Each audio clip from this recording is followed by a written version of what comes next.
네, 안녕하십니까. 박은서 목사입니다.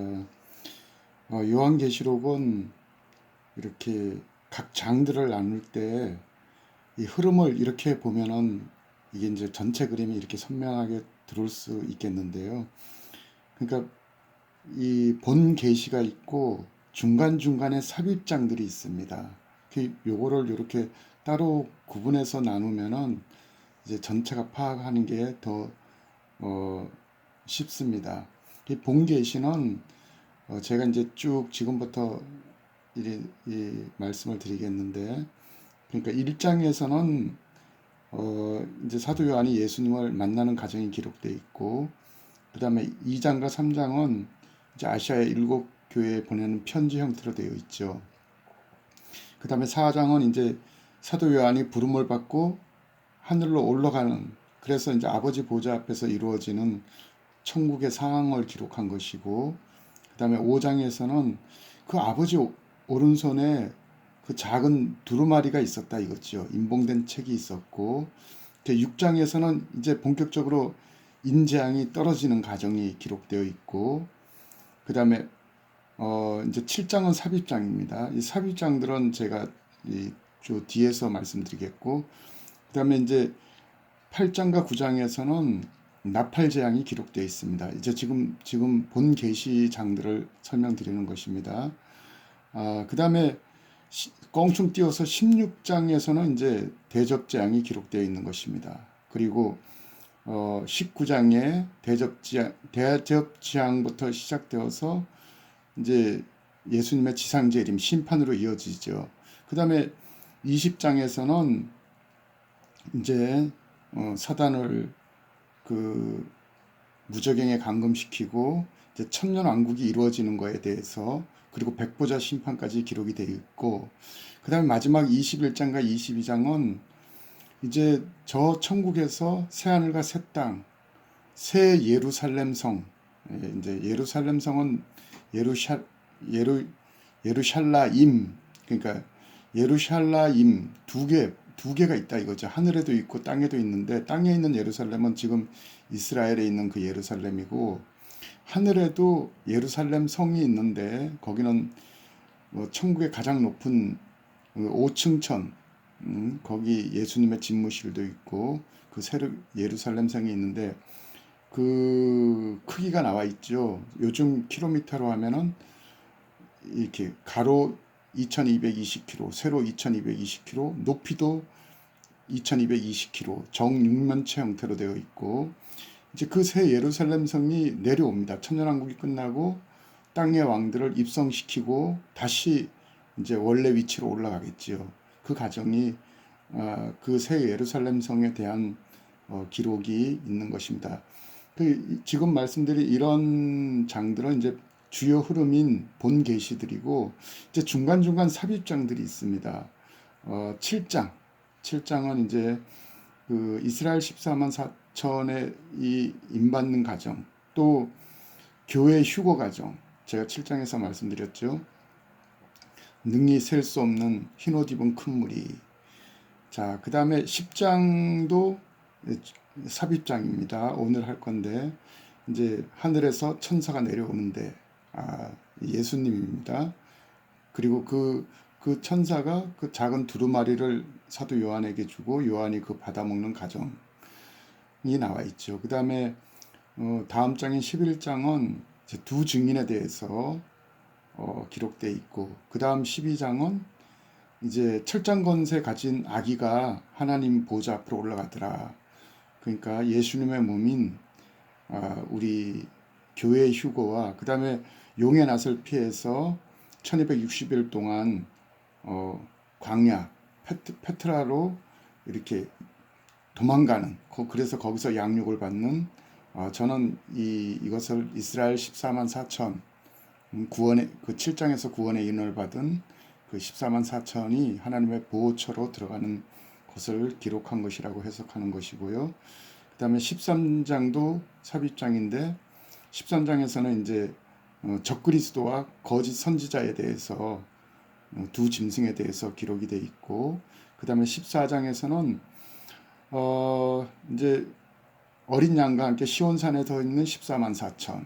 예, 이제 천국의 왕권 신부들에 대해서 기록이 돼 있고, 그 다음에 후반부에서는 그 짐승의 표, 그 666은 받으면 안 된다. 받으면은 영원한 불못으로 들어간다는.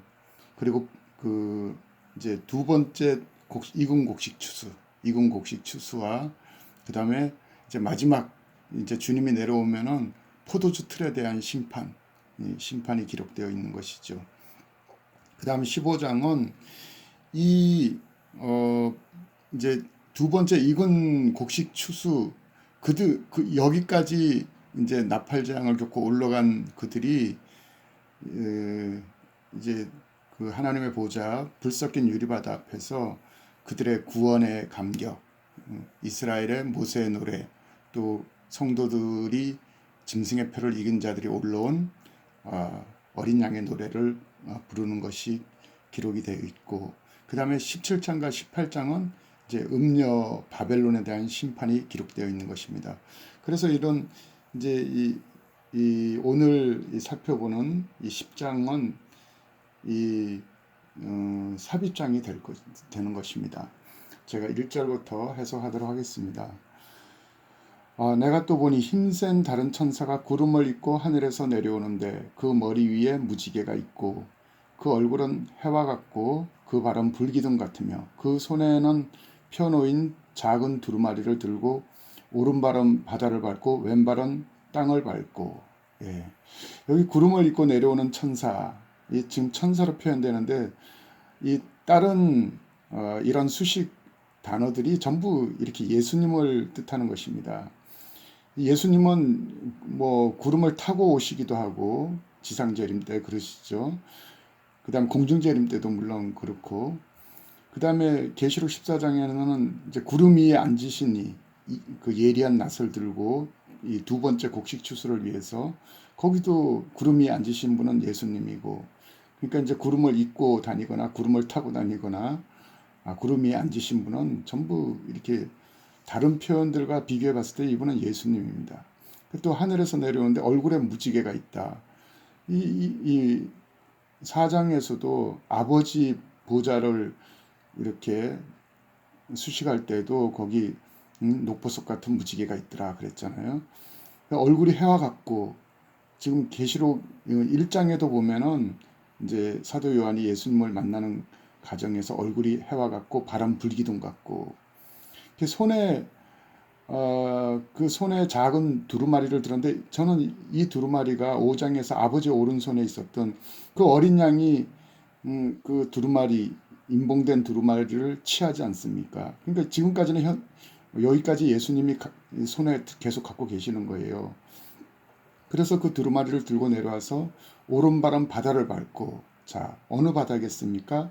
이스라엘 지도를 보면은 오른쪽이 지중해 바다죠. 지중해 바다를 밟고 왼발은 땅을 밟고, 제가 볼 때는 가장 이 지구의 중심인 하나님의 눈이 머문 예루살렘 땅을 밟고, 그 다음에 사자가 부르짖는 것 같이, 예수님은 유다의 사자시죠. 사자같이 부르짖는 것 같이 큰 소리로 외치니 그가 외칠 때 일곱 우레가 소리를 발하더라. 예, 일곱 우레. 뭐 예수님은 또 어린 양은 일곱 뿔이 있고 일곱 눈이 있다. 그럴 때 여기 일곱 우레가 발하더라. 이런 것은 전부 완전수, 하나님의 영역에 대한 것이죠. 그러니까 그러니까 이런 단어들을 봤을 때 이분은 예수님입니다. 그러니까 일곱 우레를 발할 때 내가 기록하려고 하다가 곧 들으니 하늘에서 소리가 나서 말하기를 일곱 우레가 말하는 것은 임봉하고 기록하지 말라 하더라. 묘하게도 이제 사도 요한도 예수님에게 우레의 아들이라는 그런 별칭을 얻었지요. 그러니까 하여간 이 일곱 우레가 바라는 것은 기록하지 말아라. 하나님의 어떤 목적이 있기 때문에 지금 임봉을 하라는 것입니다. 그래서 내가 본 바 바다와 땅을 밟고 있는 천사가 하늘을 향해 오른손을 들고 세세토록 살아계시니, 그러니까 그 예수님이 내려와서 세세토록 살아계신 아버지를 향하여서 오른손을 들고,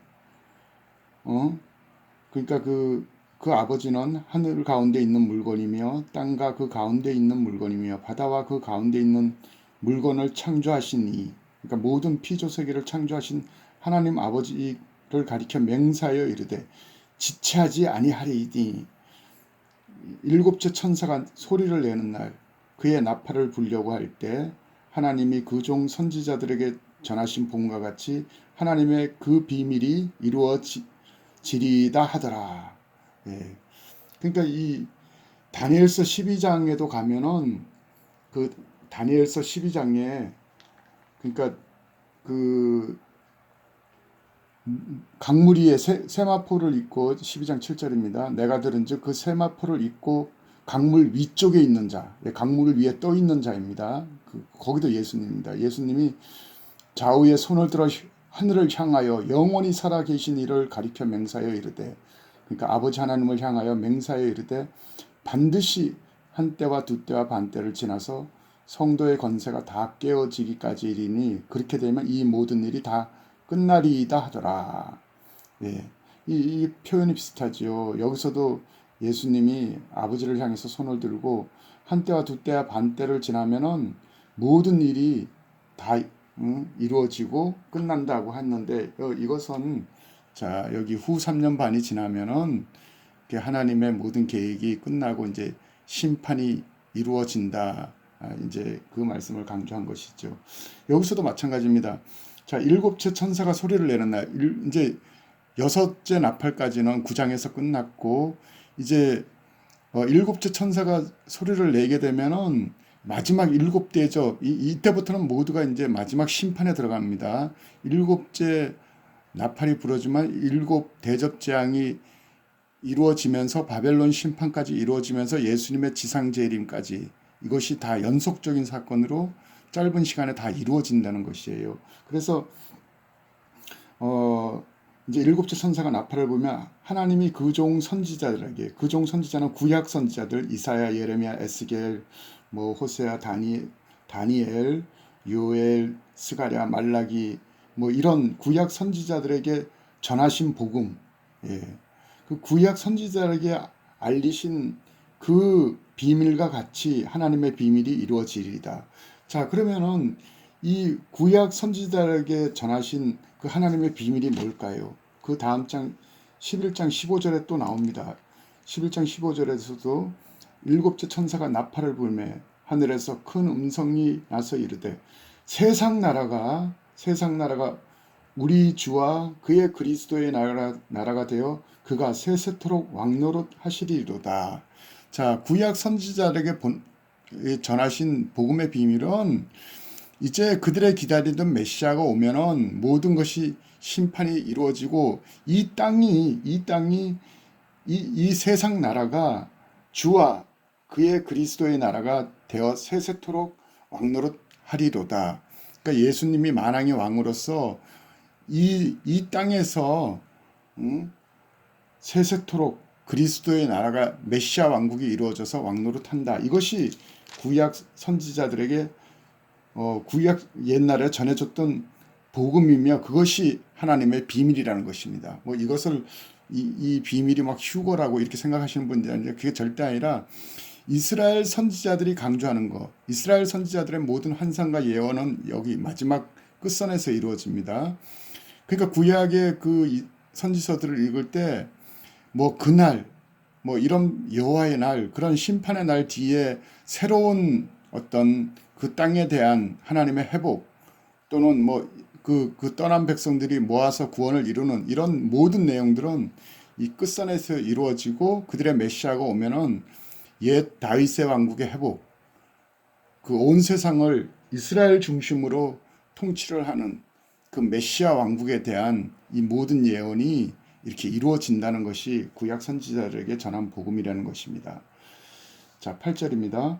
하늘에서 나서 내게 들리던 음성이 또 내게 말하여 이르되 내가 가서 바다와 땅을 밟고 있는 지중해 바다와 예루살렘을 밟고 있는 그 예수님의 손에 놓인 두루마리를 가지라 하시기로 내가 천사에게 나가 예수님께 나가서 작은 두루마리를 달라 한즉 천사가 이르되 갖다 먹어버리라. 네 배에는 쓰나 내 입에는 꿀같이 달리라 하거늘. 내가 천사의 손에서 작은 두루마리를 갖다 먹어버리니 내 입에는 꿀같이 다나 먹은 후에는 배에서 쓰게 되더라. 자, 이런 표현은 에스겔서에도 동일하게 나옵니다. 에스겔 선지자 역시 에스겔서 3장 1절 2절에 보면은 인자야 너는 발견한 것을 먹으라. 너는 이 두루마리를 먹고 가서 에스겔도 두루마리를 먹었어요. 이스라엘 족속들에게 말하기를. 자, 2차 포로 에스겔은 바벨론 2차 포로 때 끌려갔는데 그 끌려간 포로들에게 말하라 하기로 내가 입을 벌리니 그가 두루마리를 내게 먹으시며 내게 이르시되 인자야 내가 내게 주는 이 두루마리를 내 배에 넣으며 내 창자에 채우라 하기에 내가 먹으니 그것이 내 입에서 꿀같이 달더라. 자, 이 똑같아요. 하나님이 주신 두루마기를 먹으면 입에서는 꿀과 같은데 배에서는 이제 써서 견딜 수가 없는 것입니다. 그래서 부르짖게 되어 있어요. 이 예레미야도 그렇고 하나님의 말씀을 먹은 자들은 이 뼈에서부터 뭐 이 불이 나서 견딜 수가 없는 것입니다. 자기가 외치지 않고는 견딜 수 없다 그러잖아요. 그러니까 아모스에도 같은 말씀이 아모스 3장 7절에 뭐라 그랬습니까? 여호와께서는 자기의 비밀을 그 종 선지자들에게 보이지 아니하고는 결코 행하심이 없으리이다. 사자가 부르짖은 중 누가 두려워하지 않겠느냐? 주 여호와께서 말씀하신 중 누가 예언하지 아니하겠느냐? 자, 보십시오. 하나님은 어느 시대든 성경 구약 시대든 신약 시대든 2000년 교회사 시대든 하나님의 백성이 있는 그 땅에는 항상 이 선지자의 기능을 세워요. 하나님과 아주 친밀한 종들을 골라서 그 종들에게 그 시대, 그 땅에 대한 이 폐역이나 인간의 제약대에 대해서 하나님께 돌아오라고 하나님의 비밀을 그 선지자에게 보냅니다. 그러면은 그 선지자는 하나님의 말씀을 받아 먹었기 때문에 그 배에서 써가지고 이 성령의 불이 올라와가지고 사자가 부르짖는 것처럼 부르짖게 하나님 주 여호와께서 말씀하셨는데 내가 어떻게 예언을 안 하겠느냐? 응? 사자가 부르짖는 것 같이 이렇게 하게 되어 있다는 것입니다. 예, 마찬가지죠. 자, 이제 사도 요한도 이제 먹을 때는 입에서는 꿀같이 달았는데 이제 배에서는 이것이 이제 써서 견딜 수가 없게 되는 것입니다. 자, 11절 그가 내게 말하기를 내가 많은 백성과 나라와 방언과 임금들에게 다시 예언하여야 하리라 하더라. 자, 이 말씀이 이게 굉장히 사도 요한에게도 이게 굉장히 어떤 큰 미션이 주어진 것이죠. 근데 사도 요한이 사실 반모섬에서 지금 계시록을 받을 때는 그가 AD 90년 거의 뭐 90살이 다 된 노인이었어요. 그리고 그가 이제 몇 년 뒤에까지 이렇게 수명을 누렸는데 그가 여기서처럼 많은 백성과 나라와 병원과 임금들에게 예언하지 않았습니다. 그러면은 사도 요한에게는 이 약속은 주어졌고 그러면은 이제 자연스럽게 그 다음 11장에 두 증인이 나오는데 제가 성경상 발견한 두 증인은 저는 그 중에 한 명은 사도 요한이라고 봅니다. 왜냐면은 제가 이 앞전에서 계속 말씀드리면 두 증인은 이제 후 3년 반에 적그리스도의 맞수로서 이 땅에 무수하게 남아있는 성도들과 이스라엘 때문에 남아있다고 했죠. 그래서 이 두 증인의 가장 가까운 성경상 인물은 이 약속을 받은 사도 요한과 또 한 명은 누굽니까? 말라기 4장에 나오죠. 오리라 한 엘리야. 말라기 4장에 그렇게 되어 있습니다. 보라, 여호와의 크고 두려운 날이 이르기 전에 여호와의 크고 두려운 날이 뭡니까? 이 지상 재림하시는 심판의 날이죠. 그 전에 그 두려운 날이 이르기 전에 내가 선지 엘리야를 너희에게 보내리니 이스라엘 너희들에게 선지 엘리야를 그러니까 초림 때는 엘리야의 심령으로 온 세례 요한을 보낸 거예요. 그러니까 세례 요한이 엘리야의 심령으로 먼저 왔어요. 근데 재림의 시간에는 또 엘리야의 심령으로 누군가를 보낸다는 것입니다. 자, 엘리야를 너희에게 보내리니 그가 하나님 아버지의 마음을 이스라엘 자녀에게 돌이키게 하고 이스라엘 자녀들의 마음을 그들의 하나님께로 돌이키게 한다. 이렇게 말라기가 이 구절로 끝나죠. 그러니까 그러면은 정말 사도 요한과 엘리야가 오느냐? 근데 제가 볼 때는 또 이게 이런 의문이 있는데, 그들은 한 인생을 마친 것입니다. 그들의 상급은 끝났어요. 그러니까 뭐 두 번 내려와서 두 번 인생을 사는 것은 그게 어떻게 그렇게 될지는 모르겠습니다. 근데 이것을 또 이렇게 풀 수 있는 구절이 있는데, 세례 요한이 엘리야의 심령으로 왔듯이 마지막 두 선지자도 바로 이런 기름 부음, 이런 그 세례 사도 요한과 같고 엘리야와 같은 기름 부음 받은 종들을 세우지 않을까? 왜냐하면 그런 말씀이 있어요. 마태복음 10장에 너희가 이런 구절이 있잖아요. 그러니까 선지자의 이름으로 선지자를 영접하는 자는 선지자의 상을 받을 것이요, 의인의 이름으로 의인을 영접하는 자는 의인의 상을 받으리라. 마태복음 10장도 후 3년 반에 관한 내용이 많이 거의 이게 이제 이중예언인데, 마태복음 10장은 나중에 제가 이제 주요 장들 해석할 때 또 해석을 하겠습니다만은 초대 12제자들을 파송하면서 처음에는 파송하면서 당부하신 내용이에요. 뭐 너희가 뭐 갈 때 뭐 전대를 가지지 말고 이렇게 쭉 하다가 나중에 중반 이후에는 어떻게 변하냐면은 마지막 이스라엘 땅에 너희가 이스라엘 온 땅을 다니지 못하여 내가 오리라. 그 이스라엘 이 야곱의 환란에 대한 걸로 내용이 바뀌어 버립니다. 그리고 끝에 가서 선지자의 이름으로 선지자를 영접하는 자는 선지자의 상을 받을 것이요. 이 말씀이 나올 때 보니까 마찬가지로 이제 이 시대가 되면은 이게 엄청납니다. 이게 이제 엄청난 환란이기 때문에 이제 예수님도 수시로 나타나고 천사들도 수시로 나타납니다. 이렇게 극심한 상황에서는 이런 일이 너무 많게 돼요.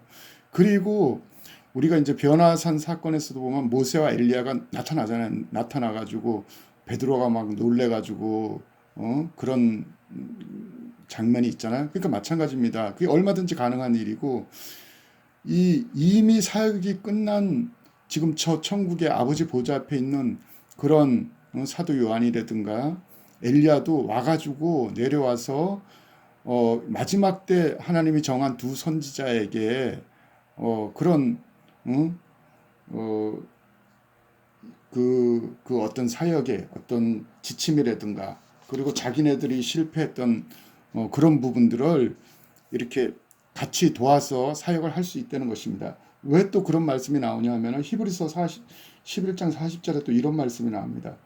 이는 하나님이 우리를 위하여 이 마지막 세대를 위하여 더 좋은 것을 예비하셨은즉, 그죠? 마지막 주자들에게 가장 좋은 천국의 포도주가 남아 있지 않습니까? 그 성령이 부어진다 이거예요.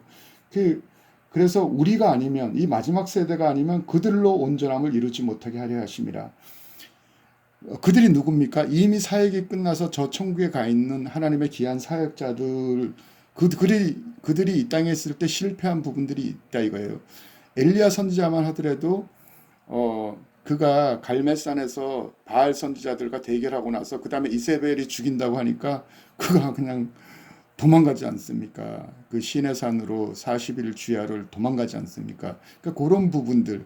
그러니까 이 땅에서 아주 작은 그런 실패를 한 선지자들이 이 마지막 세대들을 너희들은 그렇게 하지 말아라. 그래서 그들이 수시로 변화산 사건처럼 뭐 예수님이 나타나기도 하고 그 선지자들도 나타나서 그 선지자들이 우리 마지막 세대들에게 그런 티칭을, 그들의 경험담, 그들의 실패담, 그리고 이제 순교할 수 있는 상황에서는 강하게 순교할 수 있도록 옆에서 돕는다는 것입니다. 그것이 선지자의 이름으로 선지자를 영접하는 자는 같은 선지자의 상을 받을 것이며 그 말씀인 것입니다. 그래서 제가 이제 바로 11장에서 다음 시간에 이렇게 계속 이 두 증인이 누군지, 두 선지자가 어떤 활동을 하는지에 대해서 말씀을 드리도록 하겠습니다. 감사합니다.